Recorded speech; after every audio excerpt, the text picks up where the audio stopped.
Hello guys and welcome to another video. I think all of you seen this news before. A mother who was sentenced to life in prison for the murder of her 18-month-old son, who died from severe malnutrition and dehydration due to a strict vegan diet of raw fruits and vegetables supplemented with breast milk. Sorry to hear that. But studies have found that vegetarian diets in children can be associated with decreased growth and iron and vitamin D stores due to lower total energy consumption. This is what the National Library of Medicine says.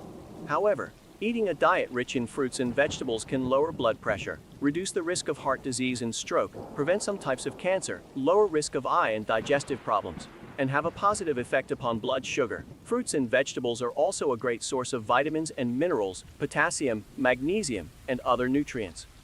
Additionally, children eating a vegetarian diet and children who ate meat were similar in terms of growth, height, and nutritional measures.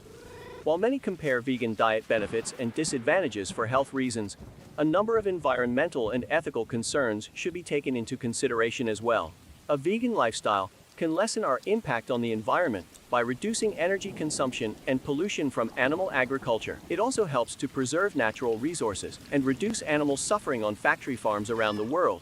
Studies have shown that plant-based diets, such as vegetarian and vegan, have a positive impact on the environment and health. As for the possible drawbacks, include anemia. A vegan diet may not contain enough of certain essential nutrients, such as vitamin B12, vitamin D, iron, calcium, iodine, zinc, and omega-3 fatty acids. It is therefore important to ensure that these nutrients are included in the diet in adequate amounts. This is why it is important to consider both the pros and cons of going vegan before making the switch. However, there is a group of vegan activists has gone much further than that. From pouring milk on shop floors to throw tomato soup on Vincent van Gogh's sunflowers at the National Gallery in London. The incident sparked debate about art-related climate protests across Europe and the effectiveness of extremist tactics. This is another topic if you want to make a video on it. Show me your interest in the comments. And here the video ends. If you enjoyed it, like and subscribe for more videos. Thank you for watching.